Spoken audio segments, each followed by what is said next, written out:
Welcome back to America Trends. I'm Dr. Gina. This week was the first time when Twitter smackdowns entered the presidential politics. It all started after President Obama endorsed Hillary Clinton. Trump took to Twitter and he tweeted, "Obama just endorsed crooked Hillary. He wants 4 more years of Obama, but nobody else does." Well, Clinton wasn't going to sit down for that. Her pantsuit was all ready to go, and she fired back with a 3-word response. She tweeted, "Delete your account." She's trying to be cool. It's not working. Don't use the word delete if you're Hillary Clinton. Anyway, that tweet went viral too. The hashtag delete your account was trending until Trump responded with an epic response. How long did it take your staff of 823 people to think that up? And where were your 33,000 emails that you deleted? Boom. Then Elizabeth Warren got involved today in the Twitter battle. Trump tweeted at her, "Pocahontas is at it again. Goofy Elizabeth Warren, one of the least productive U.S. senators. That's a nasty mouth. I hope she's the VP choice." And Elizabeth Warren responded with, "No, seriously, delete your account." That is our poll question, by the way. And that brings us to our poll question. Do you think it is appropriate for presidential candidates to spar on Twitter? Yes or no?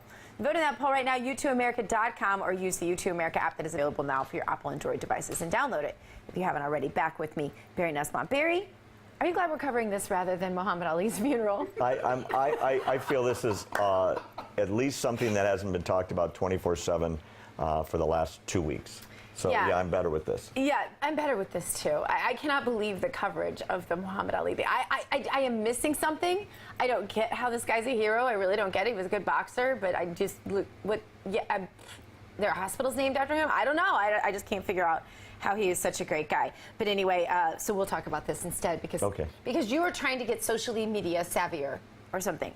No, I'm teasing. Trying. Say that to me. I'm not really helping you with it either.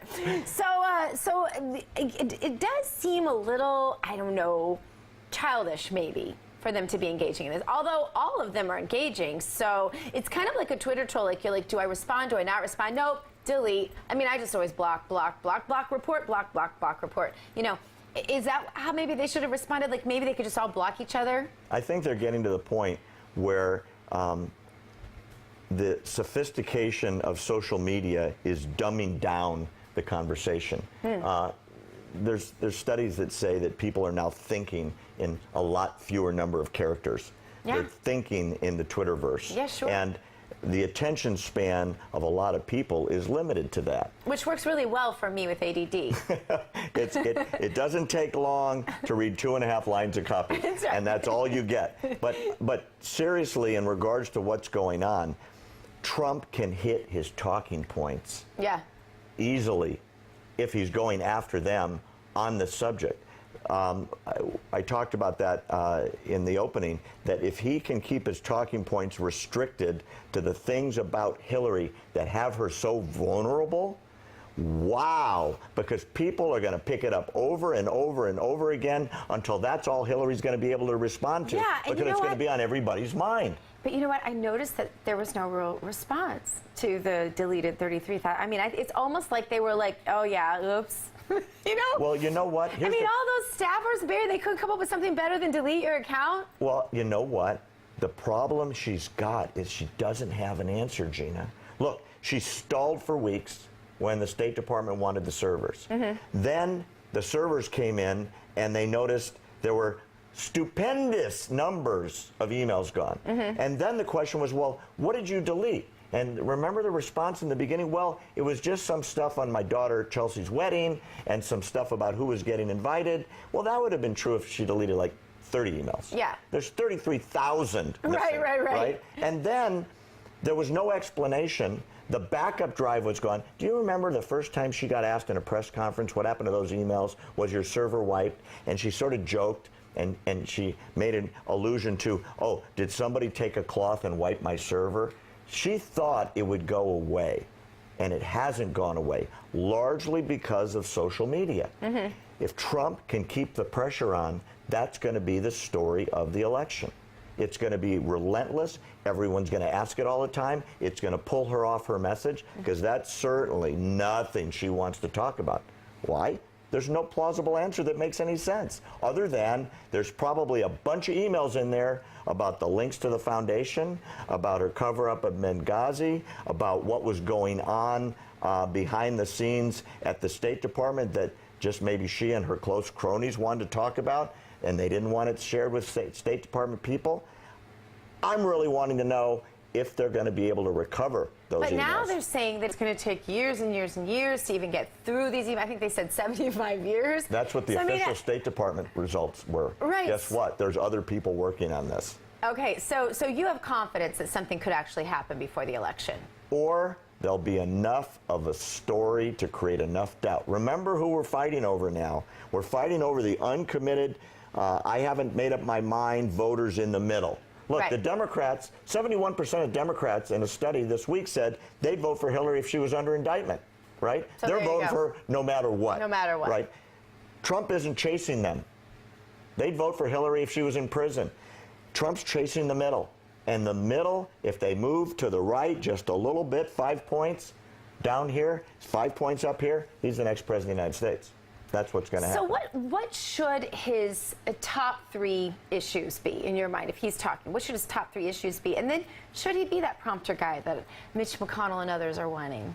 I'm voting for the prompter guy, by the way. He's less liable to say something like what he said about the judge, which was a real screw-up. But does he lose his base if he does the prompter thing? No, because he'll have the same talking points, but they'll be coherent and they'll be on message, and there won't be any ad-libs that then have to be walked back, explained. He still ad-libs, though, when he does prompter. I've noticed that. And here's the other thing about prompter. He doesn't look as coming. He's not him when he does the prompter. It's true. I mean, look, the guy has a genius that has never been seen in American politics. He does a press conference almost every single day, unscripted, with no questions off the list. Hillary hasn't done one in months and months and months. Yeah. Why? Because she doesn't want the questions. She's afraid of what if somebody says, what was in 33,000 emails? It wasn't your daughter's wedding invitations, was it? End of conference, right? However, having said that, I think to answer your question, he should bring up Benghazi and bring it up a lot. He should bring up her emails that she broke the law a lot. I think he should bring up the Clinton Foundation and mention the conflicts of interest between State Department business going on at the State Department and those same countries giving millions and millions and millions of dollars to who? The foundation, while she was Secretary of State, right? I think they ought to talk about the fact that they went in the White House poor and they came out, now they're worth $100 million. Right. These are things that middle group wants to hear. And then he can talk about the fact he knows how to create jobs, he knows how to build the economy, he wants to lower taxes. He is not the Bernie Sanders wing of the Democratic Party. He's an entrepreneur who understands economics. If he can skip to those stick to those 5 or 6 talking points, I think he's your next president.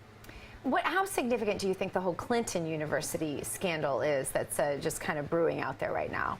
You know, I think it's slightly less interesting than Trump University. I think if the Trump people can put out enough of the reviews that were literally 4 and 5 star, right? I think the Trump University thing goes away. I don't think it's an issue. I really don't. Feels to me like it's kind of already just kind of gone away. I think it was Mr. Trump that was keeping it alive. Yeah, and once he drops it, exactly. That's my news take. media cycle. Barry, thank you so much for being with us today.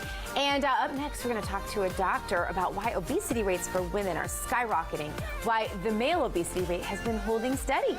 See you in a second. Stay with us. More American Trends right after this.